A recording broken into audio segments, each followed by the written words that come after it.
Hello friends, Ram Ram, जय श्री कृष्ण। आप सब कैसे हो? आशा करती हूँ आप सब बहुत बहुत अच्छे होंगे। जैसे कि मैंने पहले वीडियो में बोला था कि आज मैं सजेस्टेड वीडियो पे रिएक्शन दूंगी फ्रेंड। ये भी सजेस्टेड वीडियो है, ये ध्रुव भाई की वीडियो है फ्रेंड। और ये Ramayana, the truth of Ramayana के ऊपर ये वीडियो है फ्रेंड्स। तो आइए देख लेते हैं ट्रूथ ऑफ रामायण। हम तो रामायण का सच जानते ही है, लेकिन ध्रुव भाई ने किस हिसाब से बताया है वो भी हम देख लेते हैं फ्रेंड्स। और उसके बाद देखने के बाद बात करेंगे। आपको मेरा रिएक्शन अच्छा लगे तो वीडियो को लाइक और चैनल को सब्सक्राइब नहीं भूले फ्रेंड्स। मैं बार बार बोल रही हूँ, सब्सक्राइब सब्सक्राइब सब्सक्राइब, लाइक भी करें और शेयर भी कर दिया करो। आइए पहले देख लेते हैं वीडियो, उसके बाद हम बात करेंगे।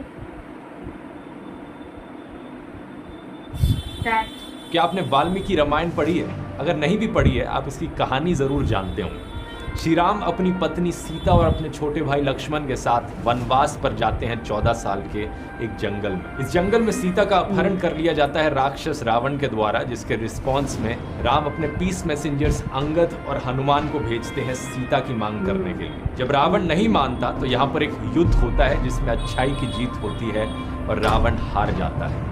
हर साल हम इसी चीज का जश्न मनाते हैं, the victory of good over evil. धर्म ने अधर्म को हरा दिया। कहानी सुनने में काफी सिंपल लगती है ना ये, लेकिन शायद ये कहानी इतनी सिंपल है नहीं। स्पेशली अगर आप आजकल के व्हाट्सएप मैसेजेस देखेंगे और सोशल मीडिया पोस्ट देखेंगे जो इस hero Ram versus villain Ravana के नैरेटिव के अगेंस्ट जाते हैं। इनफैक्ट क्या आप जानते हैं, कई ऐसे मंदिर भी हैं देश में जहां पर रावण की पूजा करी जाती है। जैसे कि मध्य प्रदेश के रावण ग्राम गांव में ये मंदिर, या फिर उत्तर प्रदेश के कानपुर में दशानन रावण टेम्पल, या फिर ग्रेटर नोएडा में ये मंदिर। सिमिलरली राजस्थान के जोधपुर में और आंध्र प्रदेश में भी आपको रावण के मंदिर मिल जाएंगे जहां पर लोग नारे लगाते हैं जय लंकेश और जय रावण बाबा। यूट्यूब पर मिलियंस ऑफ व्यूज के साथ कई ऐसी पोएम सुनने को मिलती है जहां पर कहा जाता है, हाँ मैं घमंडी, मैं पापी, हाँ मैं ताकत का प्रतीक हूँ, मैं वही दशानन जिद्दी हूँ और थोड़ा सा ढीठ हूँ। तो सुन लो सारी दुनिया वालों के, तुम राम बन जाओ, मैं रावण ही थी। और अक्रॉस द पॉलिटिकल स्पेक्ट्रम आजकल रिसेंटली ये देखने को मिला है, चाहे कोई लेफ्ट विंग लोग हों चाहे राइट विंग लोग हों, जिनमें रावण के लिए एक सॉफ्ट कॉर्नर सा आ गया है। लोग जस्टिफिकेशंस देते हैं कि रावण ने जो किया वो क्यों किया, रावण इतना बुरा भी नहीं था। कई लोग इस तरीके से सिंपैथी दिखाते हैं रावण और कुंभकर्ण को लेकर, लेकिन रावण के तीसरे भाई विभीषण, उनका केस इससे भी ज्यादा इंटरेस्टिंग है। उन्हें हर तरफ से हेट मिलता है, उन्हें एक गद्दार बताया जाता है, एक एंटी नेशनल। ऐसे प्रोवर्ब्स आपने सुने होंगे विभीषण के बारे में, घर का भेदी लंका धाय। एक विभीषण गाना भी है सिंगर गुलजार चन्नीवाला के द्वारा, जिसमें 6.1 मिलियन व्यूज आ रखे हैं। इसमें मेन लाइन थी, बैरियों की नहीं थी औकात लाडले, विभीषण जैसे दोस्तों ने मेरी लंका जला दी।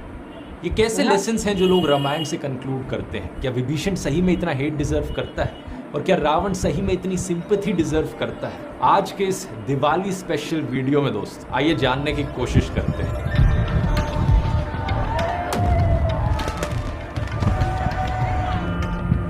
रावण के दर्शन करना है। रावण हम लोगों के कुल का राजा है, विद्वान है इसलिए, हाँ सबसे बड़ा ज्ञानी है। उनको लोग गलत कहते हैं पर वो गलत नहीं है। रावण की कीर्ति दिग दिगांतर में अमर रहेगी। रावण अमर रहेगा, रावण अमर रहेगा। आज का ये वीडियो थोड़ा अलग स्टाइल का है दोस्तों। तो पहले एक चीज़ मैं क्लियर करना चाहूँगा कि किसी भी रिलीजियस टेक्स्ट की एनालिसिस के मैं खिलाफ नहीं हूँ, चाहे वो रामायण हो, कुरान हो या बाइबल हो। इनफैक्ट मेरा मानना है कि अगर हम इन टेक्स्ट को बेहतर समझने की कोशिश करेंगे तो इससे लोगों को नए पर्सपेक्टिव समझ में आएंगे, लोग नए लेसन सीख सकते हैं। और ये जो कुछ लोग धर्म के नाम पर नफरत फैलाते हैं उसे काउंटर किया जा सकता है। इवन डॉक्टर अम्बेडकर ने भी कुछ बड़े फेमस पैम्फलेट्स लिखे थे, द रिडल्स ऑफ हिंदुइज्म या फिर the riddle of Ram and Krishna. इस तरह की डिस्कशन और डिबेट इंडियन कल्चर का एक बहुत ही इंटीग्रल हिस्सा रही हैं कई सदियों से, और बहुत सी आइडियोलॉजिकल डिबेट्स भी देखी गई हैं इन चीज़ों पे। तो आइए विभीषण की बात करने से पहले रावण की बात करते हैं। तो सबसे बड़ा आर्ग्यूमेंट जो रावण के फेवर में उठाया जाता है वो कुछ ऐसे है। ठीक है, पता है कि रावण ने सीता का अपहरण करा, पर उसकी पॉजिटिव साइड भी देखो। पता है कितना बड़ा विद्वान था, सारे वेद शास्त्र पुराण सब कुछ पढ़ रखा था, इतनी कमाल की वीणा बजाता था, शिव भक्त था, ब्राह्मण था, जलाने लग गए पुतला ऐसे ही। पॉजिटिव देखा करो कुछ। रावण एक बड़ा शिव भक्त था, ब्राह्मण था, इंटेलिजेंट था। तो मैं कहूँगा दोस्तों, इन पेंटिंग्स को देखिए, है नहीं कितनी सुंदर पेंटिंग्स। क्या आप जानते हैं इन सुंदर पेंटिंग्स को किसने बनाया है? इन्हें बनाया है एडोल्फ हिटलर ने। क्या आप जानते हैं वो एक बड़ा स्किल्ड पेंटर था। अब क्या इसका मतलब ये हुआ क्योंकि वो एक स्किल्ड पेंटर था आप उसे रिस्पेक्ट देना शुरू कर देंगे। या फिर इसे ले लीजिए, अहमद ओमर सईद शेख, ये एक ब्रिटिश पाकिस्तानी टेररिस्ट है। 1994 में इसने 3 ब्रिटिश और 1 अमेरिकन टूरिस्ट को किडनैप किया था इंडिया में। 1999 में जब इंडियन एयरलाइंस की फ्लाइट हाईजैक करी गई थी तो इंडियन सरकार ने 3 टेररिस्ट को रिलीज किया था, उनमें से एक ये था। बाद में ये एक वॉल स्ट्रीट जर्नल की किडनैपिंग में इन्वॉल्व था और 9/11 में भी इसका हाथ बताया जाता है। क्या आप जानते हो इतना इंटेलिजेंट था कि इसे prestigious London school of economics में एडमिशन मिल गया था। उस यूनिवर्सिटी में अपने दिनों में ये चेस चैंपियन था, साथ ही साथ इसे 5 भाषाएं भी बोलनी आती थी। तो क्या इस इंटेलिजेंस की वजह से ये कम बुरा इंसान बन जाता है?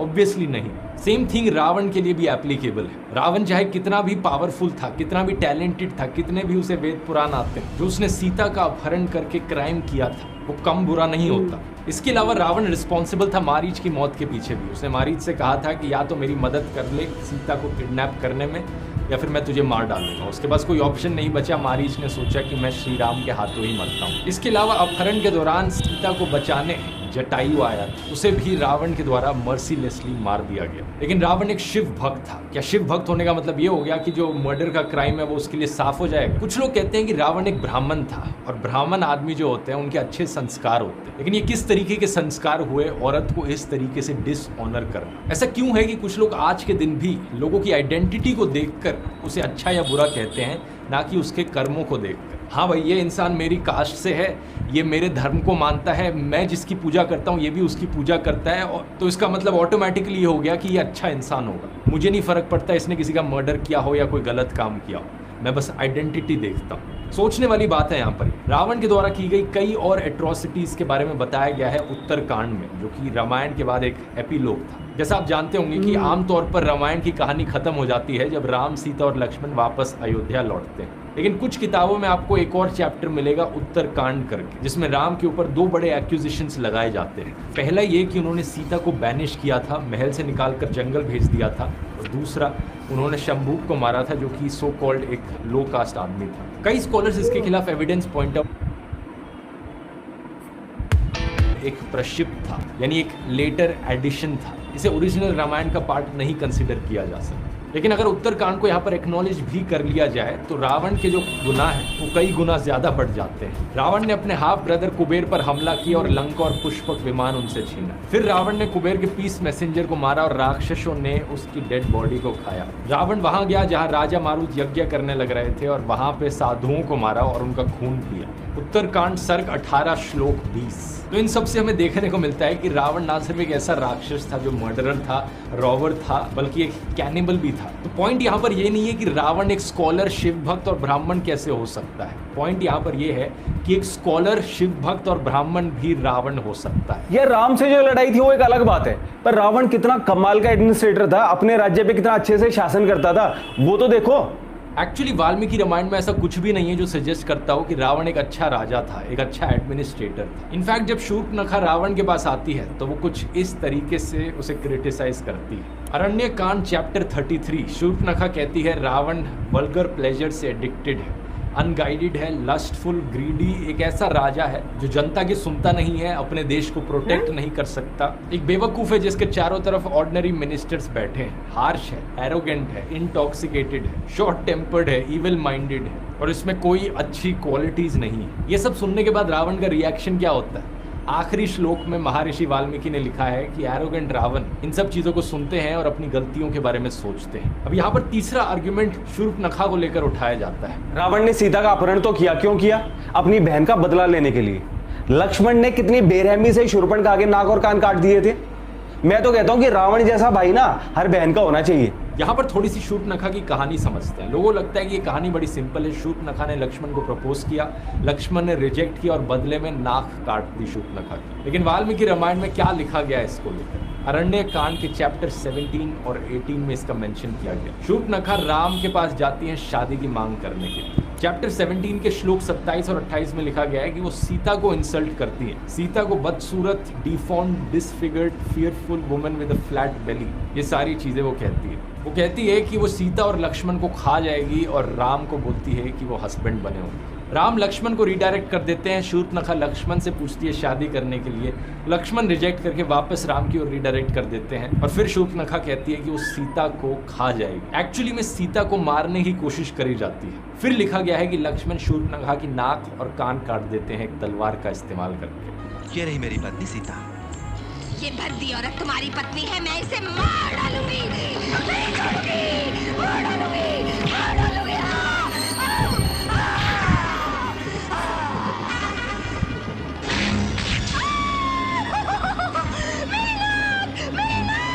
कई लोगों का पर्सपेक्टिव इस चीज़ को लेकर इस तरीके से शेप किया जाता है कि एक औरत को एक आदमी के द्वारा मारा गया। लेकिन अगर हम यहाँ पर जेंडर्स को रिवर्स कर दें, कोई दूसरा आदमी आकर आपकी वाइफ को मारने की कोशिश करता है और फिर उसका नाक काट दिया जाता है, तो शायद ही इससे कोई गलत कहेगा। लेकिन इससे भी ज़्यादा इंपॉर्टेंट सवाल ये कि क्या रावण ने सही में सीता का अपहरण इसलिए किया था क्योंकि वो रिवेंज ले रहा था शूर्पणखा को लेकर? इसका जवाब फिर से वाल्मीकि रामायण में मिलेगा। जब शूर्पणखा रावण से मिलने आती है तो शूर्पणखा कभी नहीं कहती कि मेरा बदला लो। इंस्टेड शूर्पणखा रावण से कहती है कि ये देखो कितनी अच्छी औरत है, कितनी सुंदर औरत है जिसे आज से पहले कभी नहीं देखा गया है। फिर वो झूठ कहती है रावण से कि उसने एक्चुअली में सीता को लाने की कोशिश करी थी, इसलिए लक्ष्मण ने उसकी नाक काट दी। और वो रावण को परसुएट करने के लिए कहती है कि अगर तुम सीता को अपनी पत्नी बनाना चाहते हो तो राम को जाकर मार दो। तो इन बातों से कहीं भी रिवेंज का इंटेंशन नहीं दिखता। एक फाइनल आर्ग्यूमेंट यहाँ पर उठाई जाती है कि रावण ने कभी कोई छेड़छाड़ नहीं करी। रावण ने सीता का अपहरण तो करा, पर कितने इज्जत सम्मान से रखा, कुछ भी जबरदस्ती तो नहीं करी। इस चीज की ज्यादा डिटेल में मैं नहीं जाऊंगा। अगर आप चैप्टर्स 49 to 52 पढ़ोगे अरण्य कांड के तो आपको दिख जाएगा कि रावण ने क्या किया सीता के साथ। ये डिटेल्स इस वीडियो के लिए काफी डिस्टर्बिंग होंगी, तो आप खुद ही बाद में जाकर पढ़ सकते हो। इसका लिंक मैं नीचे डिस्क्रिप्शन में डाल दूँ। वैसे रामायण के बारे में ऐसे ही विचारों और सवालों को अगर आप और गहराई से जानना चाहते हैं तो कुकू FM पर मैं बड़ी ऑडियो बुक रिकमेंड करूंगा, श्री राम, गुरुदत्त के द्वारा। कुकू FM के बारे में आपने बार बार सुना होगा मेरे वीडियोज में, लेकिन अभी तक अगर आपने इन्हें ज्वाइन नहीं किया है तो आज के ऑफर से बढ़िया शायद ही कोई ऑफर आपको मिलेगा। दिवाली स्पेशल चलने लग रहा है। कुकू FM के प्रीमियम सब्सक्रिप्शन को आप 50% ऑफ पर खरीद सकते हैं दिवाली 50 कूपन कोड इस्तेमाल करके। लेकिन इसके अलावा पहली बार कुकू FM लाया है आपके लिए 10 लाख रुपए तक के गिफ्ट जीतने का मौका। 25 अक्टूबर तक का टाइम है। अगर आप उससे पहले इनका प्रीमियम सब्सक्रिप्शन खरीद लेते हो तो आप ऑटोमेटिकली इनके लकी ड्रॉ में एंटर हो जाओगे। और इस लकी ड्रॉ में कई बड़े बड़े गिफ्ट्स हैं, जैसे कि गाड़ी, गोल्ड कॉइन, वाउचर्स, बहुत कुछ जीतने का मौका है। लिंक मिल जाएगा नीचे डिस्क्रिप्शन में और जल्दी से आप इस मौके का फायदा उठा सकते हैं। चलिए बनाइए दिवाली कामयाबी वाली कुकू FM के साथ। अब टॉपिक पर वापस आते हैं। सुंदरकांड चैप्टर 22 श्लोक 8 और 9। रावण सीता को धमकी देता है। वो कहता है सीता से कि मैंने डेडलाइन रखी है तुम्हारे लिए 2 महीने की, अगर तुम मेरी पत्नी नहीं बनोगी तो तुम्हें किचन में भेज दिया जाएगा, पकाया जाएगा और तुम मेरा नाश्ता बनोगे। किसी भी एंगल से कोई रिस्पेक्टफुल बिहेवियर लगता है कि रावण एक बुराई का सिंबल है, क्योंकि उसने बहुत से ऐसे बुरे काम किए और कई उसके आसपास के लोगों ने उसे समझाने की भी कोशिश करी थी। सिर्फ विभीषण ही नहीं बल्कि कुंभकर्ण को भी लगता था कि रावण गलत करने लग रहा है। युद्ध कांड चैप्टर 63। कुंभकर्ण रावण से कहता है दुष्कर्म करने वाले का पतन होता है और तुम्हारे पाप की सजा भी जल्द ही तुम्हारे सामने आ गई है। तो जब रावण के भाइयों को भी उसकी गलतियां पता थी, ऐसा क्यों है कि आज के दिन भी लोग अपनी जस्टिफिकेशंस बनाते हैं रावण के फेवर में? हर बहन को रावण जैसा भाई चाहिए। सब पालगन की जितनी बाइक, कार हैं, बच्चे, सब पे रावण लिखा हुआ साइकिल पे। और रावण एक बहुत महान विद्वान था। रावण ने कोई बुरा काम नहीं करा है, नहीं किया। और अगर बुरा करता तो माता सीता को ले जाकर अशोक वाटिका में क्यों बैठे? और भाइयों की बात करें तो अब सवाल आता है कुंभकर्ण और विभीषण का। आपको नहीं लगता एक कॉमन सेंस वाली चीज है कि अगर आपका भाई कोई क्राइम करता है और आप उसे सपोर्ट करते हो तो आप भी पार्टनर इन क्राइम बन जाते हो। कानून की आंखों में आप भी उतने ही क्रिमिनल कहलाए जाओगे। और कुंभकर्ण को पता होने के बाद उसने इस जंग में हिस्सा लिया। अच्छा, तुम हो कुंभकर्ण, लंका के सबसे बलशाली योद्धा। अब ये हनुमान तुमसे युद्ध करेगा।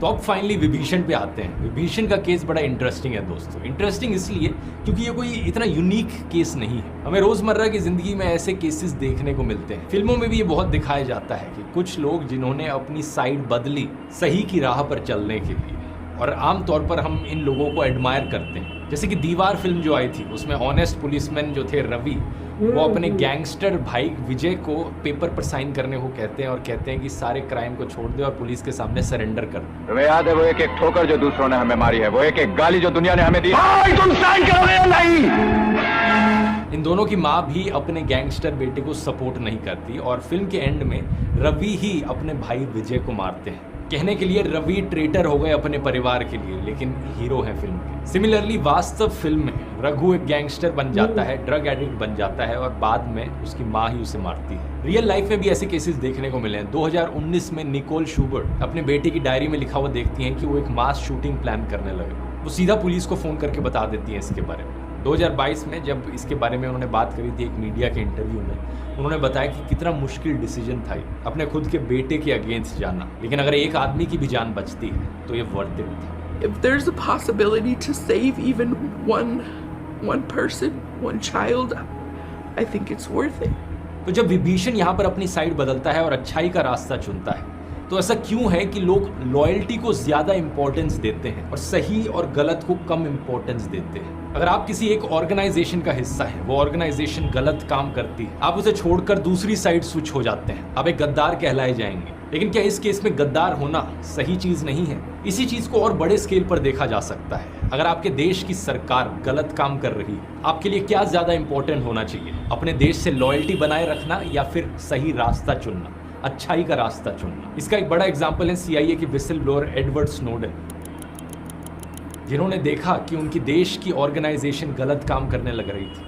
उन्होंने ऑर्गेनाइजेशन को छोड़ा, अपने देश की ही ऑर्गेनाइजेशन को एक्सपोज किया। इतिहास के पन्नों में उन्हें हीरो की तरह ही देखा जाएगा। एक फाइनल एक्यूजेशन यहाँ पर विभीषण पर लगाया जाता है कि उन्होंने रिवील किया कि रावण का सीक्रेट क्या था। उनके पेट में अमृत का एक मटका था और राम को वहीं पर तीर चलाना चाहिए था, रावण की नेवल पर। असलियत में अगर आपने कभी वाल्मीकि रामायण पढ़ी है दोस्तों, तो उसमें कोई ऐसा मेंशन नहीं है कि रावण के पेट में कोई अमृत का मटका था। ये बाद के वर्जन में ऐड किया गया है। वाल्मीकि रामायण में रावण की डेथ देखी जा सकती है युद्ध कांड चैप्टर 108 श्लोक 16 और 17 में, जब राम एक स्पेशल तीर शूट करते हैं बड़ी रफ्तार से, जो इविल माइंडेड रावण के सीधा दिल पर जाकर लगता है। विभीषण होने का मतलब है नॉन कॉन्फॉर्मिस्ट होना, जो कि तब भी और आज भी एक अच्छी चीज है। आपकी किसी के भी प्रति इतनी लॉयल्टी नहीं होनी चाहिए कि आप अच्छाई और बुराई के बीच में फर्क ही भूल जाओ। और जैसा रुडयार्ड किपलिंग ने अपनी पोएम में कहा था, if you are able to save your head while everyone else is losing theirs, you will be a man my सन।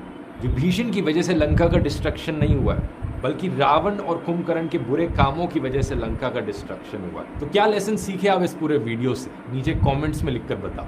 और अगर वीडियो पसंद आया तो नीचे लिखकर बता सकते हो। ऐसे ही फ्यूचर में अगर और रिलीजियस टेक्स्ट पर वीडियो देखना चाहो।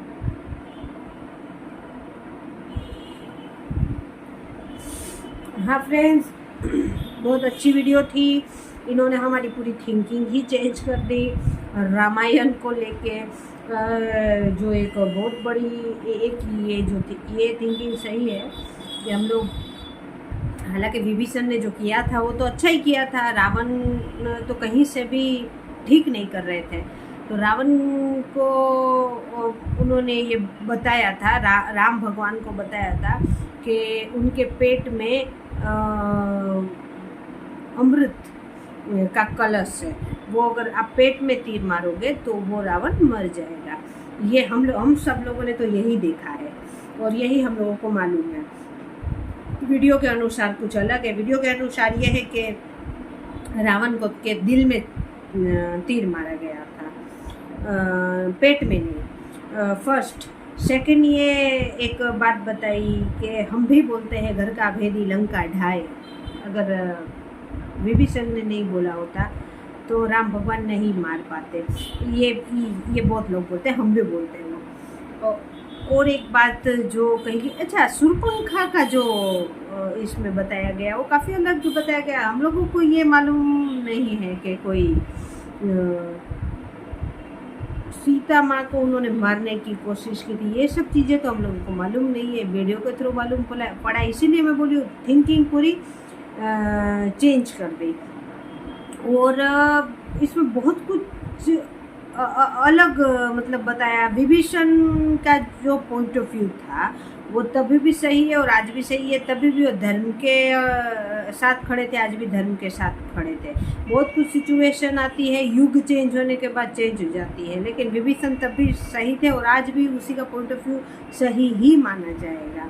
और एक ऑल ओवर हमको ये बताया कि जो लंका का पतन हुआ था वो पतन विभीषण के कारण नहीं। जैसे मैंने बोला कि अगर विभीषण नहीं बताते श्री राम भगवान को तो रावण मरता ही नहीं, लेकिन ये बात सही नहीं है कि आप जब आप लिमिट क्रॉस कर जाओगे किसी पाप में, अधर्म में, तो आपका विनाश होना ही होना है। चाहे ऐसे नहीं होगा तो चाहे वैसे हो जाएगा, आपका विनाश निश्चित है। धर्म ही टिकेगा, ये बात हमारे हर ग्रंथ में लिखी हुई है और हमारे ग्रंथ में, हर धर्मों के ग्रंथ में ये लिखी हुई है कि धर्म ही ठीक है। धर्म, सच्चाई और दया से चलो, जीव मात्र के ऊपर, सबके ऊपर दया रखो, किसी के ऊपर क्रूर मत बनो, अपनी बुद्धि, रूप, अपने पैसे, ताकत का घमंड मत करो। ये सब हमारे ग्रंथ में प्रमुख तौर पे ये है ही है और सब ग्रंथों में है फ्रेंड ये। तो बेसिकली जो रावण के जो पाप थे, उन्होंने सीता माँ का अपहरण किया था, तो वो तो उनका पतन होना ही होना था। तो इसमें जो ऑल ओवर हमको एक पॉइंट ऑफ व्यू समझाया कि जो पतन हुआ था वो विभीषण के कारण नहीं हुआ था, उनके जो कर्म थे, जो पाप थे, कुंभकर्ण और रावण के, उसी के कारण हुआ था। तो ये वीडियो, हालांकि ये थिंकिंग काफ़ी अलग तरीके से बताए, हमारी थिंकिंग काफ़ी चेंज करता है ये वीडियो। तो ये वीडियो बहुत बहुत अच्छी थी। आपको मेरा रिएक्शन अच्छा लगा हो तो वीडियो को लाइक और चैनल को सब्सक्राइब जरूर करना। जैसे ये सजेशन भेजा था, उन्होंने अगर चैनल सब्सक्राइब नहीं किया है तो ज़रूर कर लेना, सब्सक्राइब जरूर करें फ्रेंड, और शेयर कर दें। मेरी इतनी बात मानो आप, शेयर जरूर कर दें और लाइक करें। अब मिलते हैं ऐसे ही किसी सुंदर सी वीडियो में। बाय बाय, जय हिंद, वंदे मातरम, बाय बाय।